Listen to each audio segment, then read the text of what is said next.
The evening at La Maison de Lumière, one of Paris's most exclusive restaurants, was in full swing.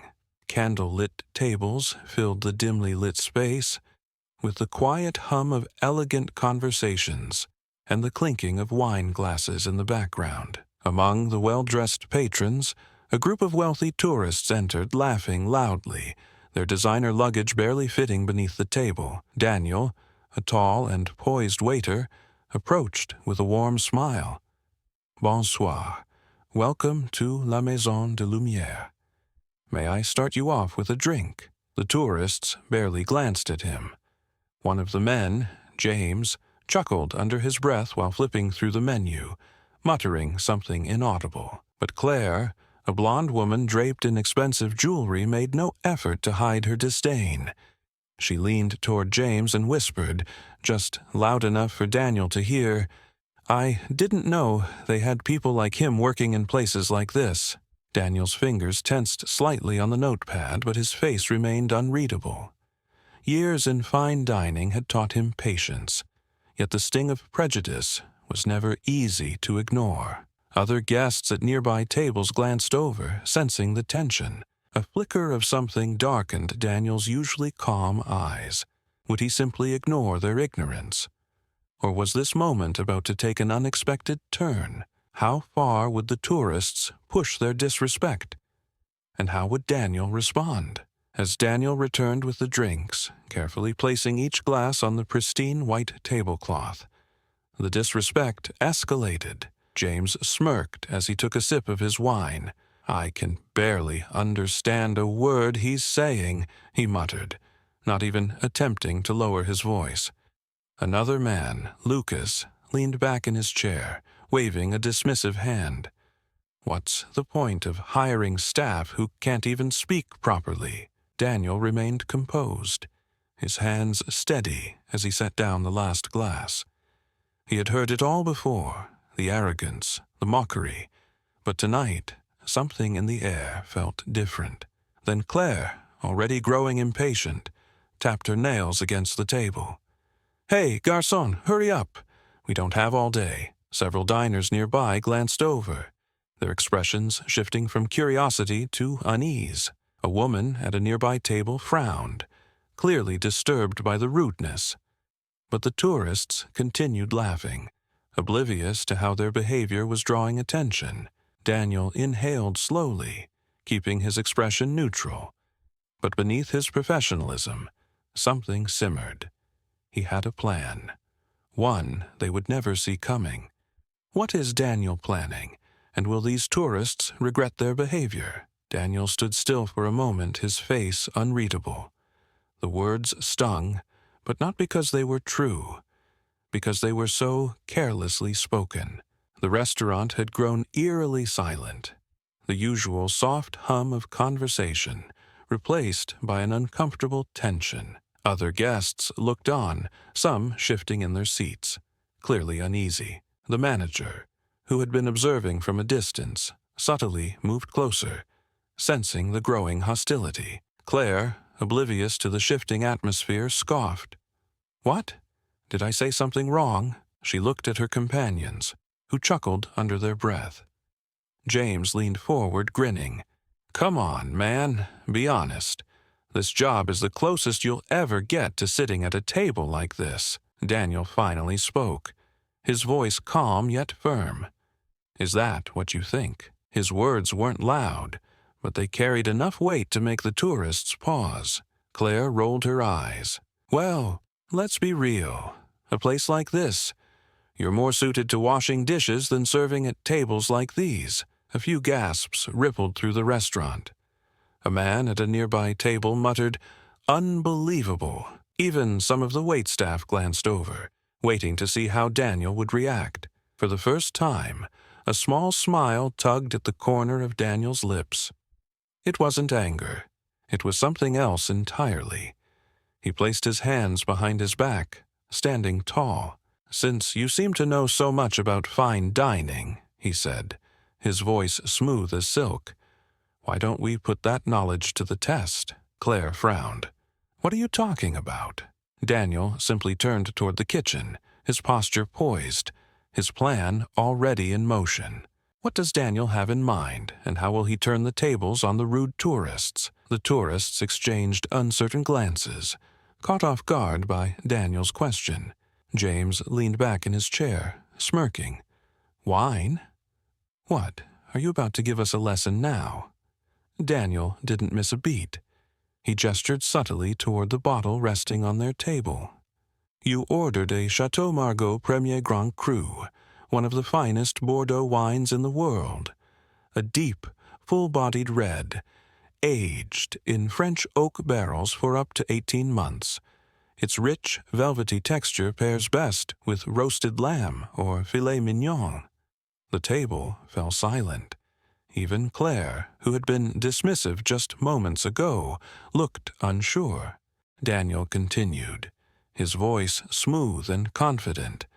This particular vintage comes from the Médoc region of France, where the soil is known for its perfect balance of clay and gravel, ideal for producing structured yet elegant wines. A murmur rippled through the nearby tables. Other diners were listening now, clearly impressed by his knowledge. Even the restaurant manager, standing a few feet away, watched with growing curiosity. James cleared his throat.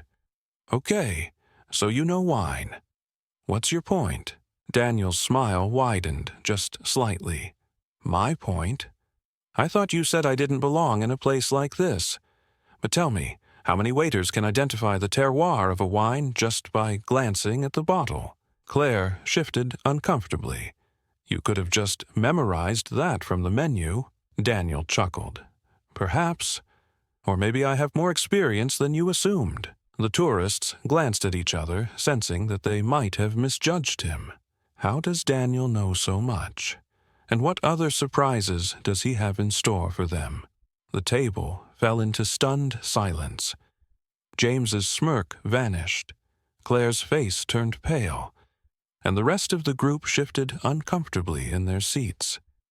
They glanced at one another, as if hoping someone would say something to fix the situation. Their arrogance had drained away in an instant, replaced by a creeping sense of embarrassment.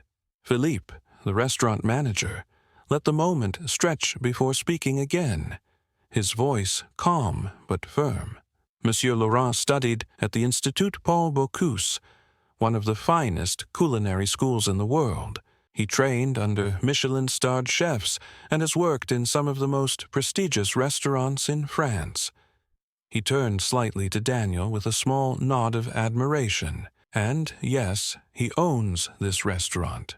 The other diners in the restaurant, who'd been quietly observing the scene unfold, now murmured among themselves.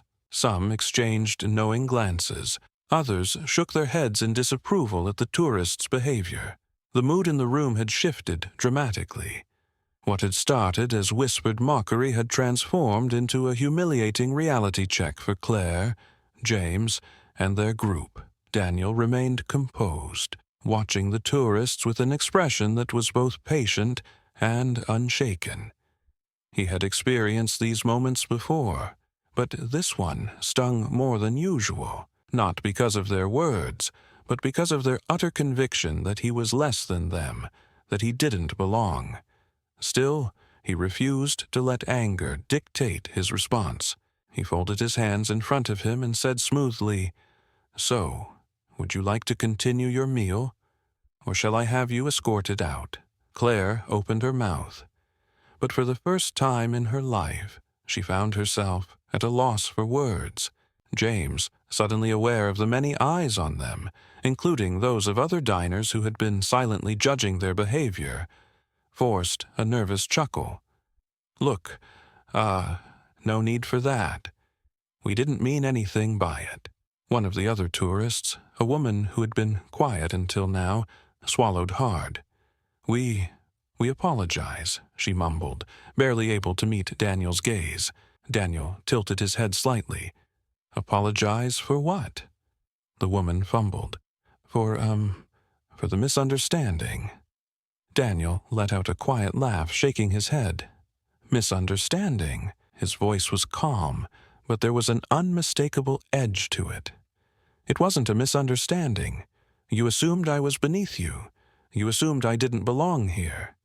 He met their eyes, one by one. "And you treated me accordingly." Claire shifted in her seat, looking away.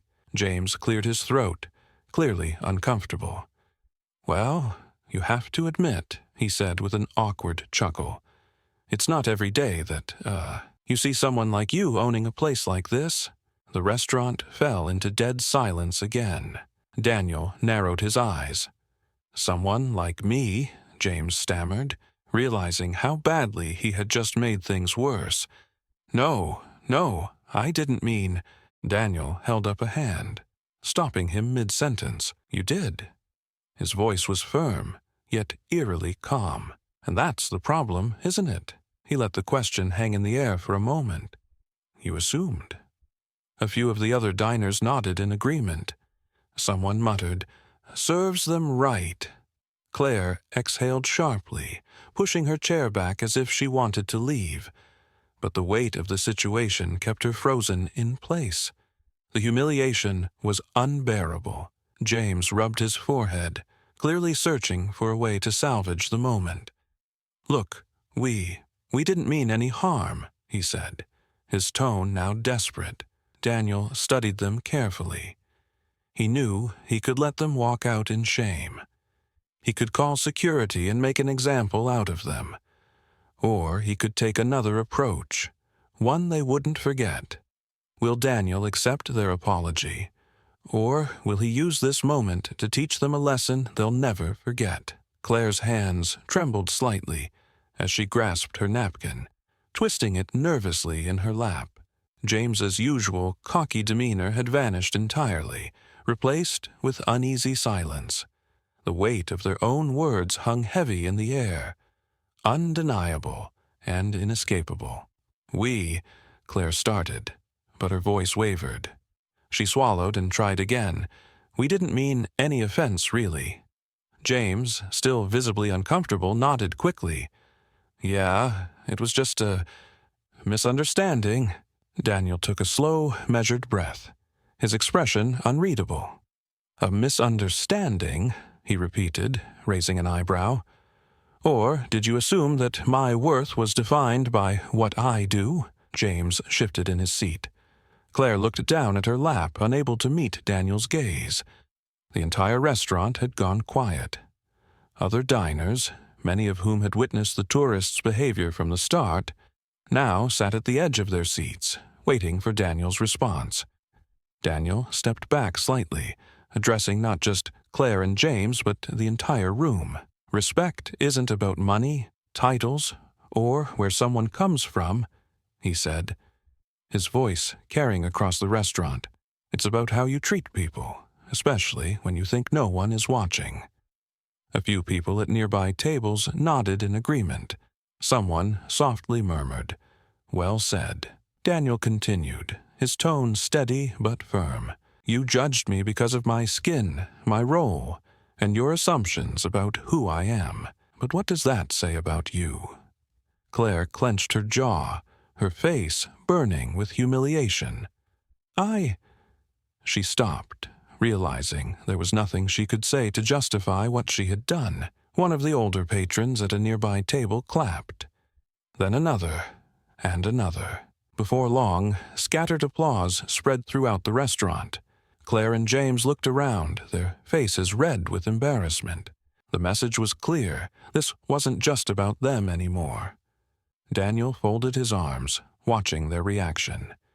He could see it now, the slow realization dawning on them. They were used to power, privilege, and getting away with their behavior. But tonight, they had been held accountable. Claire hesitated, her pride warring with her shame. She started again, but her voice was barely above a whisper. James exhaled, his shoulders slumping. "You're right," he muttered, barely audible. Daniel nodded. "I know." Claire took a deep breath and finally forced herself to meet his gaze. I'm sorry," she said. And this time there was no arrogance, no false bravado, just genuine regret.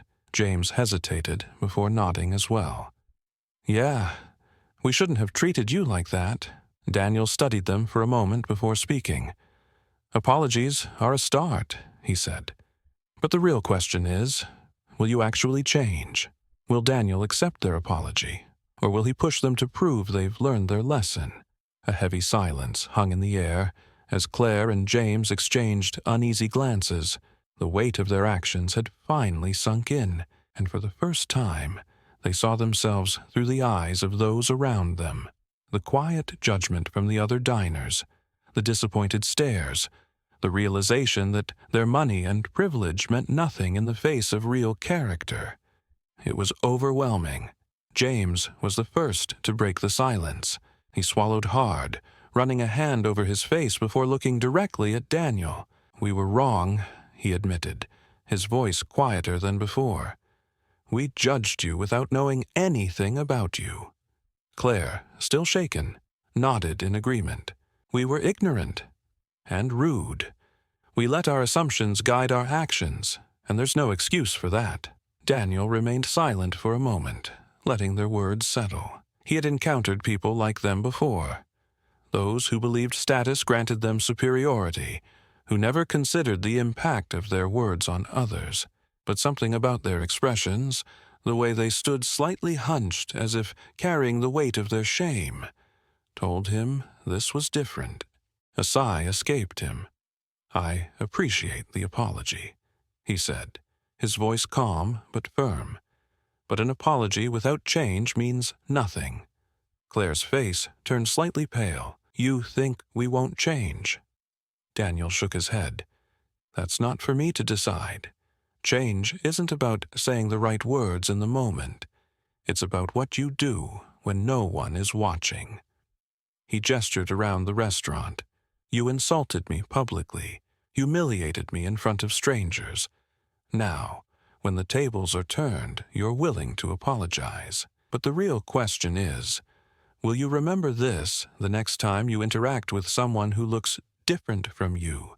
James looked down at his lap, shame evident on his face. Claire bit her lip, shifting uncomfortably in her seat. For the first time in their lives, they were being forced to confront their biases, not through lectures or reprimands, but by facing the consequences of their actions. Daniel leaned in slightly. "Next time, remember, someone's worth isn't measured by their job, their accent, or the color of their skin. It's measured by their character." The tourists nodded, the lesson finally sinking in. "We understand," James muttered. Daniel studied them for a moment before stepping back.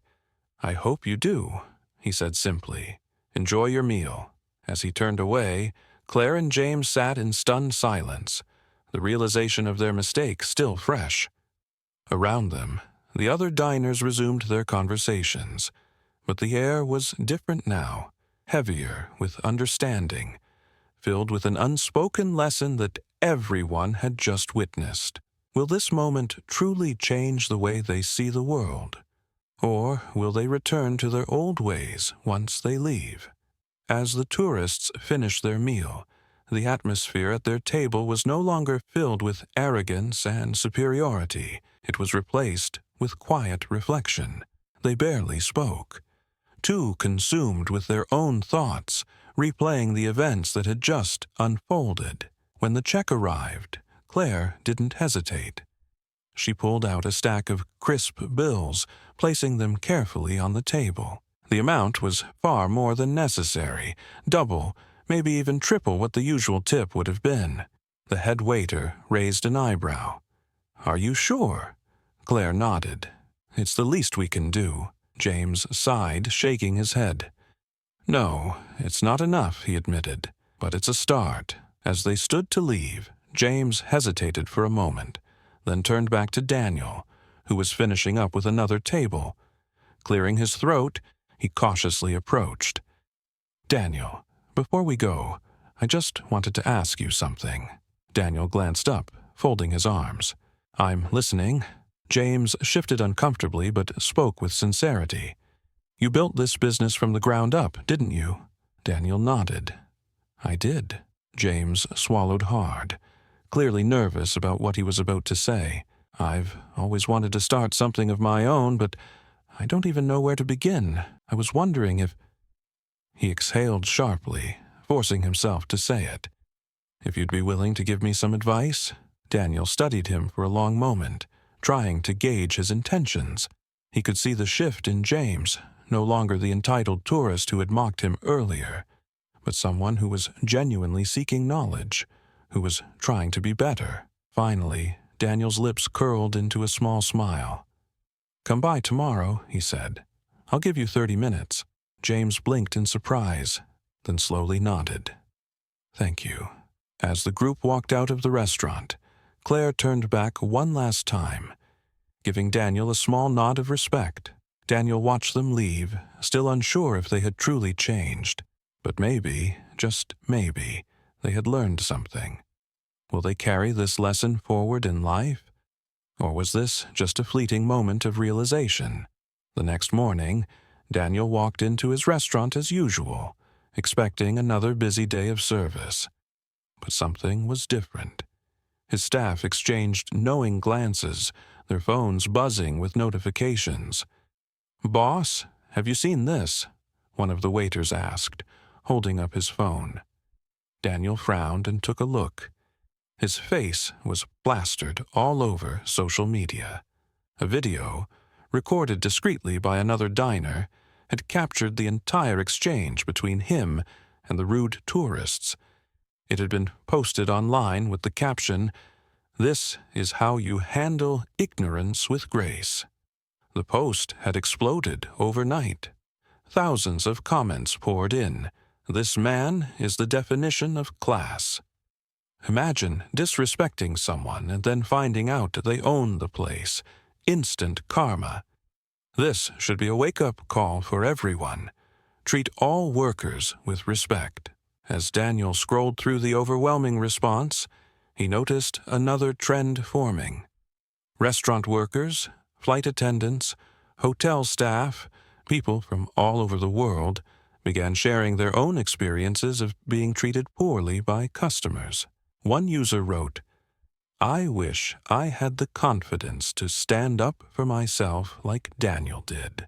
People forget that we're human too." Another shared, "Maybe this will finally change how people act toward those in the service industry." Daniel set his phone down, taking a deep breath. He never intended for this to become a public spectacle. But if this moment could make people think twice about how they treated workers, maybe it was bigger than just one encounter. Could this inspire a movement for more respect and hospitality?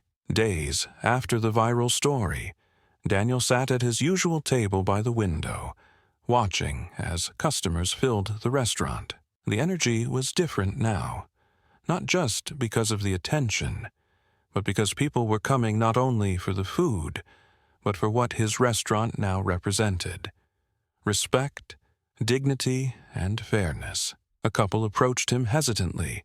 He recognized them immediately, James and Claire, the tourists who had insulted him. They looked different now, humbled. "Mr. Laurent," Claire began, her voice softer than before. "We just wanted to say thank you." Daniel raised an eyebrow, waiting. James cleared his throat.